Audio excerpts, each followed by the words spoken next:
안녕하세요. 판도라입니다. 판도라의 격리실무 이번 시간에는요. 입주자들이 궁금한 그 관리비의 이해에 대해서 이야기 좀 해드릴게요. 이거는 이제 격리분들이나 회계 담당자 위주가 아니라 입주자들을 위해서 한 거니까 제가 좀 쉽게 설명을 하도록 하겠습니다. 저는 공동주택 강사를 하고 있고요. 회계 강사하고 있습니다. 여러분들 지금 입주민이시라면 본인이 아파트에 살고 계실 거예요. 그죠? 아파트에 살고 계시거나 아니면 오피스텔이라던가 주거용 오피스텔이라던가 아니면 업무용 오피스텔이라던가 그런 곳에 살고 계실 겁니다. 그죠? 자, 그러면은 아파트에서요. 아파트든 공동주택이든 내가 관리비 고지서를 딱 받죠. 관리비 고지서를 딱 받으면 이게 무슨 내용인지 내가 잘 이해를 못할 때가 있어요. 그것에 대해서 제가 좀 쉽게 설명을 해드리도록 하겠습니다. 관리비의 특징, 가장 큰 특징은 뭐냐면요. 관리 비용, 내가 쓴 만큼 걷어요. 여러분은 회사를 다니시거나 다른 일을 하시면은 여러분들이 지금 회사를 다니는데 내가 쓴 비용만큼만 수입을 얻는다. 이상하죠? 그런데 아파트의 관리비는 내가 쓴 비용만큼만 딱 우리 입주민들에게 걷는 겁니다.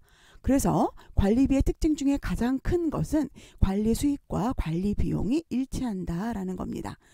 그래서 어떤 분들은 그 기업 회계하시는 회계사님들이 관리사무소 이 공동주택 이 감사를 하러 오시잖아요. 그럼 이 부분을 이해를 못 하시는 분들이 있어요. 왜 수익과 관리 수익과 왜 관리 비용이 일치하니? 왜냐하면 그렇게 하도록 정해놨기 때문이에요. 공동주택의 법에는 공동주택법, 그리고 관리규약, 시행령, 그리고 공동주택 회계 처리 등 아주 많은 법들이 있습니다. 그런데 거기에 이렇게 써 있는 거예요. 니네가 쓴 거만큼만 수입을 내. 왜냐하면 너무 많이 내면 어차피 관리비라는 건 뭐죠, 여러분? 입주자들이 내는 거죠. 입주자들이. 야, 입주자들이 내는데 이 돈을 내라 그러면은 입주자들이 너무 많이 내면 부담스럽잖아. 그러니까 관리 수입이라는 건 입주자들이 내는 관리비라는 겁니다. 그렇기 때문에 너희가 그달에 쓴 비용만큼만 너희가 관리비로 걷어서 관리 수입을 내라. 이렇게 얘기한다. 이렇게 이해하시면 될 것 같습니다. 그러면 내가 그달에 관리 비용을 썼는데 실제로 가장 당연한 건 뭘까요? 내가 가서 사무용품 샀고 인건비 줬고 우리 관리 직원들 있잖아요. 그럼 돈도 월급도 줘야 될 거고 그죠? 그런 것들은 이제 관리비 등이라고 하는데 인건비도 줘야 되고 가서 갑자기 컴퓨터가 고장났으면 컴퓨터도 수리해야 되고 이런 것들 있죠. 이런 거 첫 번째는 내가 진짜 그달에 사용한 비용을 이야기를 하고요. 두 번째는요. 내가 당월에는 돈은 안 줬어요. 돈은 안 줬는데 당월에 사용을 했다는 거죠. 뭐가 있을까요? 전기나 수도나 난방 이거 언제 사용하죠? 당월 사용분을 언제 낼까요? 다음 달에 납부하게 됩니다. 그런데 당월분이기 때문에 당월 비용으로 잡아놓게 돼요. 그거를 미지급 비용이라고 합니다. 여러분들 어려우시겠지만 우리가 만약에 전표를 끊는다면 전기료 대 미지급 비용이라는 이렇게 전표를 끊어놔요. 왜? 비용은 설정을 해놨는데 다음 달에 낼 거야. 아직 지급하지 않았어. 이런 식으로 만든 것이 두 번째 미지급 비용입니다. 첫 번째는 내가 그달에 쓴 거. 그리고 두 번째로는 내가 안 썼지만 다음 달에 이걸 받을 거. 내가 낼 돈 모아놔야 될 거 아니에요. 전기료가 어떤 아파트에는 2, 3억인데 이거 돈 안 내보세요. 난리 나겠죠. 미리 모아놓지 않으면 그때 낼 수가 없잖아요. 그런 구분이라고 생각을 하시고요. 또 하나는 내가 당월에 돈을 냈어요. 큰 컴퓨터를 샀단 말이에요. 우리 아파트 컴퓨터가 고치려고 했더니 안 고쳐져. 그래서 컴퓨터를 샀어요. 근데 내가 5년이든 3년이든 사용할 수 있겠죠. 이거를 나누어서 부과하는 거를 감가상각이라고 합니다. 어렵죠? 그냥 쉽게 생각하면 내가 이 물건을 다시 사려고 그럼 돈을 좀 지금 샀지만 또 몇 년 후에는 다시 사야 돼. 그걸 모아놓는 거를 감가상각비라고 합니다. 그거랑 똑같은데 돈을 500만 원짜리를 썼어요. 얘를 한꺼번에 부과하려니까 너무 큰 거예요. 그래서 이거를 5개월로 나눠서 매달 100만 원씩 쓰자라고 얘기하는 거 그런 게 선급 비용이라고 해요. 어렵죠, 말이. 그렇지만 어쨌든 그렇게 네 가지 요렇게 세 가지 종류. 첫 번째는 그 달에 쓴 내가 진짜 돈 내고 쓴 비용. 두 번째는 내가 돈은 안 냈지만 다음 달에 내야 되니까 이번 달에 전기료 썼는데 돈은 다음 달에 나와. 그럼 다음 달에 돈을 내기 위해서 내가 모아놓은 비용. 세 번째로는 내가 샀는데 이게 너무 덩어리가 커서 한꺼번에 부과하려니까 우리 입주민들이 너무 부담되는 것 같아. 화재보험료 같은 게 한 달에 뭐 1년에 큰 데는 막 억 단위로 가는 데도 있죠. 그러니까 한꺼번에 하지 않고 1년 동안 또 쓸 거니까 내가 1년 동안에 나눠 할 거야. 그거를 성급비용 혹은 감가상각이라고 합니다. 그렇게 모아놓은 그 달에 쓴 비용, 그걸 관리비용이라고 하고요. 그걸 똑같이 요금에 그대로 부과를 합니다. 그러면 이 금액이 여러분들 집에 관리비로 평형이라던가 쓴 사용료만큼 나눠져서 나가겠죠. 그런 다음에 요 부분을 관리 수입으로 잡는 겁니다. 자, 여기까지 이해되시죠? 자, 그 다음에 자, 그러면 관리비 고지서를 여러분들이 볼 건데 관리비 고지서를 보는데 뭐가 있는지 한번 볼게요. 즉 아까 말씀드린 대로 제가 관리비용 말씀드렸죠. 관리비, 구분징수 사용료 이게 있습니다. 당월 납부한 관리비용이나 당월 사용 후 차월 납부할 관리비용 같은 거 있죠. 이런 내용입니다. 이거는 뭐랑 같을까요? 관리 수입과 동일하겠죠. 근데 거기서 내가 빼주는 것들이 있어요. 뭐가 있냐? 여러분들이 관리비를 냈는데 너무 많이 냈어. 101동 101호가 관리비를 1,000원을 내야 되는데 1,500원을 냈어요. 그럼 얼마가 남아있죠? 500원이 남아있죠? 이 500원에 대해서 이 관리비에서 빼주는 겁니다. 당신은 원래 이번 달에 1,200원을 내야 되는데 500원을 먼저 냈으니까 너 나머지 700원만 내. 이렇게 하는 거. 너무 많이 낸 거. 요거를 가수금이라고 합니다. 너무 관리비를 많이 낸 거 혹은 다른 항목에서 돈을 많이 낸 거 가수금.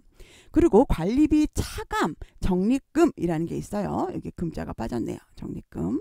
관리비 차감 적립금이라고 있는데 관리비 차감 적립금은 그럼 뭘까요, 여러분? 제가 적립금이라고 쓸게요. 관리비 차감 적립금은 그럼 뭘까요, 여러분? 관리비 차감 적립금이라는 건 뭐냐면 적립이 빠졌네요. 관리비 차감 적립금 립이 빠졌네요. 제가 수정할게요.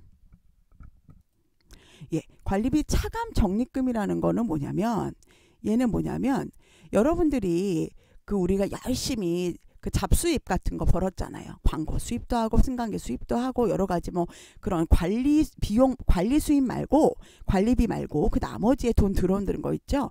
그거를 그 관리 외 수입에서 관리 외 비용을 뺀 돈이에요. 관리 외 수입에서 관리 외 비용을 뺐어요. 그러다 보니까 관리 외 수입에서 글씨가 너무 안 써지네요. 수입에서 이게 마우스로 써서 그래요. 관리 외예요. 왜 관리의 비용을 빼고 그 나머지 것들에 대해서 입주자 우리 소유자가 기여한 거 말고 우리 공동으로 우리 입주자나 소유주나 전세입자나 월세입자나 이런 분들이 그 기여한 수입에 대해서는 이렇게 관리비 차감 적립금이라고 해서 우리 보면 여기 관리비 차감 하면서 여기 돈 빠지는 거 있죠. 여러분들 고지서 보시면 관리비 차감 이렇게 써 있을 거예요. 그게 우리가 그 열심히 그 잡수입을 벌어놓은 거 있잖아요. 그거를 그 잡수입 관리외 비용 빼고 관리의 수입에서 관리의 비용 빼고 그게 우리 모두들이 우리 그 전세입자 그다음 월세입자로 소유주가 기여한 부분을 그 관리규약이라는 게 있어요, 여러분. 그 관리규약에 따라서 빼주는 거, 그거를 관리비 차감 적립금이라고 하고요. 일자리 안정지원금은 국가에서 주는 거예요. 국가에서 너희 나이 드신 사람들 그 뽑아줘서 고마워. 너희 그 경력 당절 여성들 뽑아줘서 고마워. 청소 미화원들 뭐 그 채용해줘서 고마워. 이런 식으로 좀 어려우신 분들 있잖아요. 그런 분들 특히 일자리 안정지원금은 경비나 미화인데요. 그런 분들에게 지원해주는 지원금입니다. 얘 역시 관리비에서 차감하죠. 일자리 안정지원금은 급여에서 차감이 되겠죠. 그리고 관리비 차감 적립금은 관리비에서 전체적으로 차감이 되게 됩니다. 그렇게 차감 항목이 있고요. 그거 외에 우리는 관리비는 아니지만 우리 입주자들이 여러 명이 사용하고 있어요. 돈을 내야 돼요. 그런 거를 관리 비용 외 부가 항목이라고 합니다. 관리 규약에 아예 회계 처리 규정이나 그런 데 보면은 관리비에 이거를 부과할 수 있다라고 되어 있어요. 그래서 관리 비용 외에 주차비, 우리 입주민들이 뭐 2집 이상, 3세대 이상, 세대가 아니죠. 뭐라 그러죠? 대수. 3대 이상, 2대 이상 이런 집들은 돈을 걷어. 그런 데는 이렇게 주차비를 부과를 하고요. 얘는 관리 외 비용, 관리 외 수입이겠죠. 커뮤니티 사용료도 마찬가지겠죠. 관리 외 수입이겠죠. 그리고 기타 사용. 어떤 곳에서는 뭐 그 출입카드 사용료 같은 거를 관리비에 넣어서 받는 것도 있고요. 그런 식으로 여러 가지 뭐 등을 갈면 2세대 이상인 경우에 등 가는 거 그런 비용에 대해서도 여기 관리비에 넣는 경우가 있어요. 즉 관리비 고지서를 구성하고 있는 항목에는 관리비만 있는 게 아니라 관리비를 차감하는 항목들이 있고 그 관리 비용 외에 관리 수입 외에 관리 외 수입에 대해서도 관리비 고지서에 넣는다라는 겁니다. 자, 어려우신가요? 자, 그 다음에 넘어가 볼까요? 그러면 우리 관리비의 종류를 좀 볼게요. 관리비는요, 관리비 등이라고 부르는데, 왜 관리비 등이라고 부를까요? 관리비가 있고, 나머지 것이 있구나라고 생각을 하시면 돼요. 그죠? 관리비 등가 있고, 등이 있구나. 이렇게 생각을 하시면 됩니다. 이 관리비는요, 이 관리비 10대 항목만 관리비라고 부릅니다. 일청, 경소, 승수, 낭급, 위홈이라고 저는 부르는데요. 일반 관리비, 청소비, 경비비, 소독비, 승강기 유지비, 수선 유지비, 난방비, 급탕비, 위탁수수료, 홈 네트워크 유지 보수비 요거를 관리비라고 부르고요. 그거 외에 구분징수 항목이라고 있는데 얘는 여러분들 이사 갈 때 장기 수선 충당금을 집주인에게 받죠. 우리가 월세입자나 전세입자예요. 근데 내가 보니까 장기 수선 충당금을 우리 관리비 고지서에 있어요. 근데 이거는 왜 있냐? 내가 내는 건가요? 아니에요. 월세입자나 전세입자가 내는 것이 아니라 소유자가 내는 건데 이거는 소유자 우리 큰 공사를 하기 위해서 이렇게 공사를 하기 위해서 모아놓는 돈을 장기수선 충당금이라고 해요. 이걸 소유자가 내야 되는데 우리가 한 집 한 집 소유자한테 돈을 받을 수가 없어서 그 돈을 이렇게 우리 살고 있는 분한테 받은 다음에 나중에 이사 가실 때 이걸 정산해서 받아가는 걸 장기수선 충당금이라고 하고요. 다른 거는 다 살고 계시는 분이 내는데 이것만 그 소유자가 내기 때문에 구분징수 항목이라고 합니다. 첫 번째 관리비, 그리고 두 번째 구분징수 항목, 세 번째는 사용료인데요. 전기, 수도, 가스, 지역난방, 정화조, 생활폐기, 그 다음에 생활폐기 수수료, 보험료, 입주대표 운영비, 선거관리 운영비를 사용료라고 부른다라는 겁니다. 얘네는 보통 걷어서 딴 사람을 주는 돈이죠. 그죠? 그렇기 때문에 보통은 이런 걸 징수대행이라고 합니다. 이렇게 관리비, 사용료, 구분징수 항목으로 관리비는 구성이 되어 있는데요. 이상하다. 여기도 난방비, 급탕비가 있고 여기에도 가스 사용료가 있어요. 이거는 여기 난방은 중앙난방이고 세대 사용량을 측정할 수 없을 때입니다. 그러면 이 중앙난방은 뭘까요, 여러분? 여러분들이 옛날 아파트에 살고 계신다면 난방비가 나오면 원래는 그 세대가 100 메가와트 시를 사용을 했다면 그만큼 돈을 주면 되는데 얘네는 세대마다 그 계량기가 달려있지 않아요. 그래서 얘네는 어떻게 하냐? 평당으로 혹시 제곱미터 당으로 이거를 계산하는 겁니다. 만약에 내가 58평이라면 내가 전체적인 사용량이 1000이다. 뭐 10만이다 이러면 이거를 우리 전체 면적으로 나눕니다. 그런 다음에 이 면적이 나오면 단가가 나와요. 이 단가 곱하기 58평, 요즘 제곱미터로 하죠. 58평으로 곱해서 내는 거를 난방비, 급탕비 할 때 요거는 관리비라고 생각하면 되고요. 그렇지 않아요. 그렇지 않고 우리 집집에 다 계량기가 있어 갖고 우리 집집마다 금액이 정확히 나온다. 그러면 이런 거를 여기 사용료에 넣는다라는 겁니다. 자, 이제 마지막으로 진짜 고지서를 보면서 뭔지 설명을 좀 드릴게요. 자, 여러분들이 이렇게 고지서랑 이렇게 보면 옆에 부가 명세서 혹은 부가 내역서라는 거를 보시게 될 겁니다. 그러면 요거를 보셨을 때 요거는 전체 금액이에요, 여러분. 전체 금액. 우리가 일반 관리비 전체 금액, 뭐 급여, 제수당, 뭐 국민연금, 건강보험, 그다음에 사무용품비, 도서, 인쇄비, 여비, 교통비, 지급수수료, 소모품비, 통신비, 우편비, 피복비 이런 거를 일반 관리비라고 하고, 여기 제가 위에 말씀드렸었죠. 일반 관리비, 청소비. 그다음에 청소비 전체 모은 거, 그다음에 사용한 거, 경비비 사용한 거, 소독비 사용한 거, 전기료 사용한 거, 그런 내용을 여기다가 이렇게 정리를 해 놓은 겁니다. 그거를 우리 전체 평형으로 나눠요. 이 금액, 요 금액 있잖아요. 요 발생한 금액을 전체 평형으로 나눠서 전체 평형으로 나누면 단가가 나오겠죠. 단가에다가 우리 집 평형을 곱해주는 겁니다. 그러면 금액이 세대 부가금액이 나오겠죠. 세대 부가금액의 평형 전체 그 평수를 갖고 있는 세대수를 곱해주면 부가금액이 나오겠죠. 이 부가금액 총액이 요 부가금액 총액을 부가금액 요 처음에 발생한 금액을 발생금액이라고 부르게 됩니다. 그럼 우리 집에 나오는 건 요 금액. 내가 만약 107평이라면 57,030이 우리 집의 관리비로 부과가 되겠죠. 자, 관리비 고지서를 한번 보도록 하겠습니다. 이건 에너지 고지서라고 불리고요.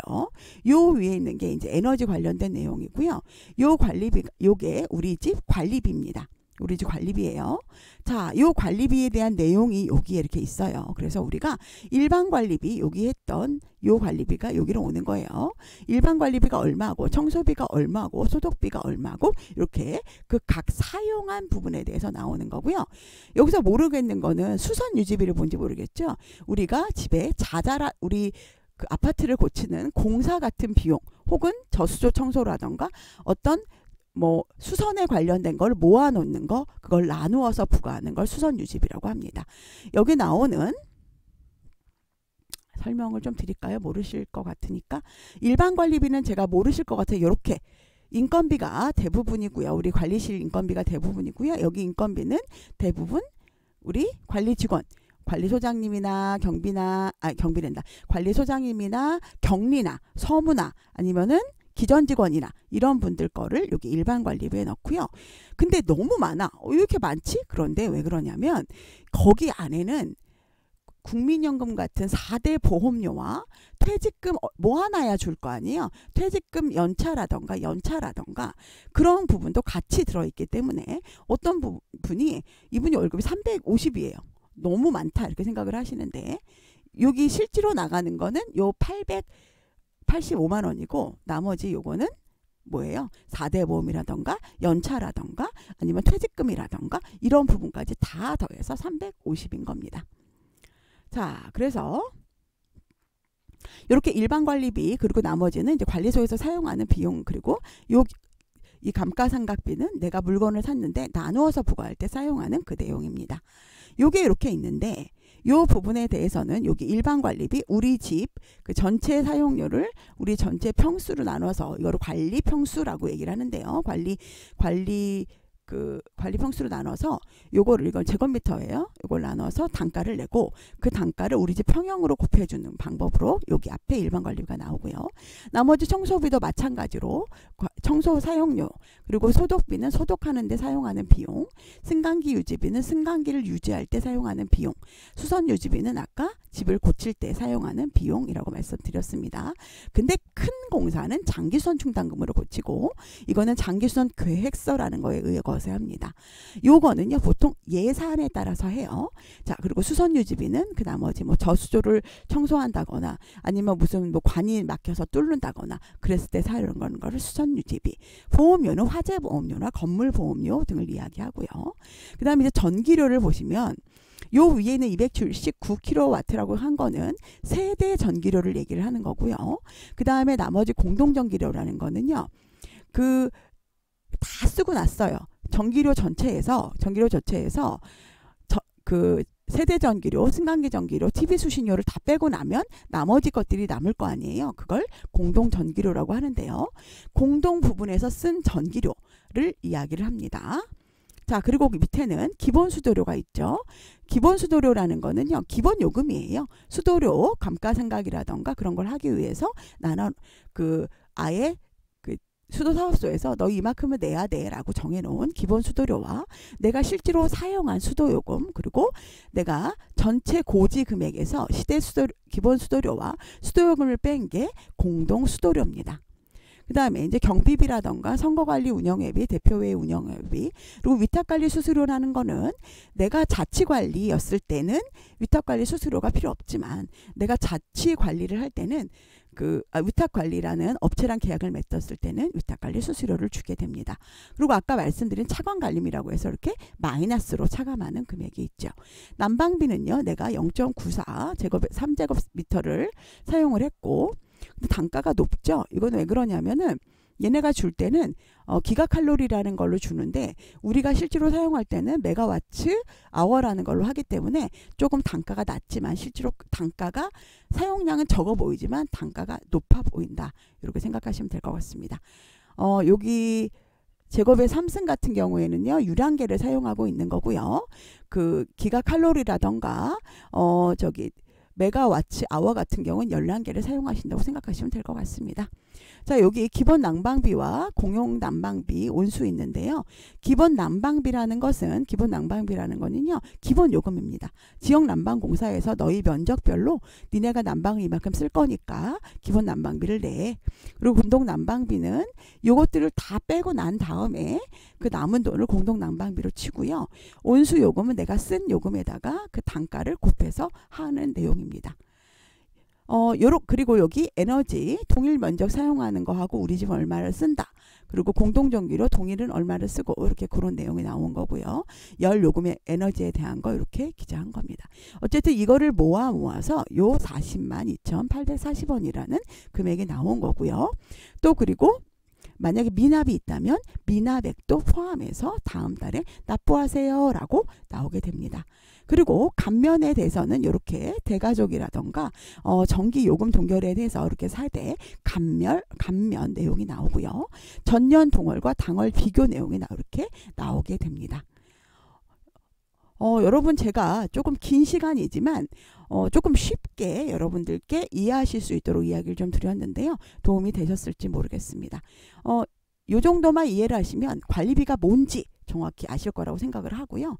여러분들 가장 중요한 거는 우리는 관리 비용만큼 관리 수입을 책정을 하고, 그런데 관리비 고지서에는 관리 비용만 딱 걷는 것이 아니라 차감하고 있는 항목이나 그 외에 관리 외 수입 등도 같이 고지하고 있다는 거.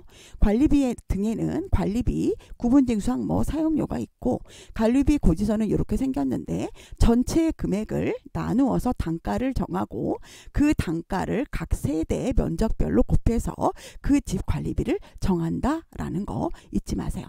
도움이 되셨다면 좋아요 한 번씩 눌러주시고요. 다정한 댓글 부탁드립니다.